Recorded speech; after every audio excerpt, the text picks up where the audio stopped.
राज्यभरात गुढीपाडव्याचा उत्सव पाहायला मिळत असताना वसई विरार परिसरात देखील शोभायात्रा निघालेल्या आहेत। यंदा उन्हाचा तडाखा असल्यामुळे अनेक शोभायात्रा या संध्याकाळी आयोजित करण्यात आलेल्या आहेत। शोभायात्रेची ही दृश्य आहेत वसई पश्चिमेच्या साईनगर परिसरातील। साईनगर परिसराचं हे शोभायात्राचं यंदाचं 20वं वर्ष आहे। दरवर्षी पारंपरिक वेशभूषेत अशा प्रकारची ही शोभायात्रा निघत असते।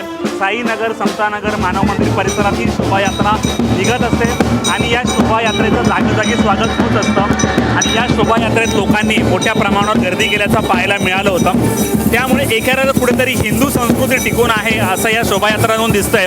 आपण जर पाहिलं की अशा प्रकारचा कार्यक्रम असतात तर अनेक लोक हजेरी लावत नाही, परंतु या परिसरातले लोक आहेत की स्वतःहून पुढाकार घेत आलेले आहेत आणि स्वतःहून त्यांनी ही हजेरी लावलेली आहे। त्यामुळे एकंदरच या उत्सवाला चांगलं स्वरूप आलेलं आहे। पारंपरिक वेशभूषेत महिलांनी नटून थटून या शोभायात्रेला आलेल्या आहेत। शिवाजी महाराजांची प्रतिकृती असेल किंवा जिजामातांची प्रतिकृती असेल किंवा तशा प्रकारचा सजवून दाखवण्याचा प्रयत्न या शोभायात्रांच्या माध्यमातून केलेला आहे। त्यामुळे एकंदरच या शोभायात्रेच्या माध्यमातून हिंदू संस्कृती टिकवण्याचा एक प्रामाणिक प्रयत्न केला जातो। या शोभायात्रेनिमित्त लोकांचं काय म्हणणं आपण ऐकूया। आमची गुढीपाडवा उत्सव समितीचं हे आमचं 20वं वर्ष आहे।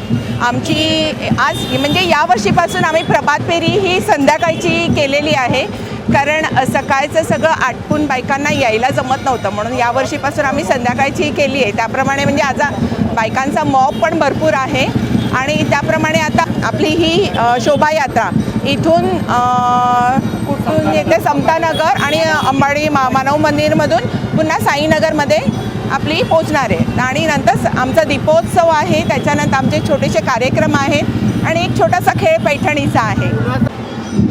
यावर्षी 20व्या वर्षी ज्या प्रमाणात मोठ्या प्रमाणात व्हायला पाहिजे होते लोक तशी कमी आहेत। उत्साह आहे लोकांमध्ये, ऊन आणि किंवा इतर या गोष्टी असल्या कारणाने उपस्थिती लोकांची कमी आहे। शोभायात्रा ही जास्तीत जास्त नेहमीप्रमाणे आहेच।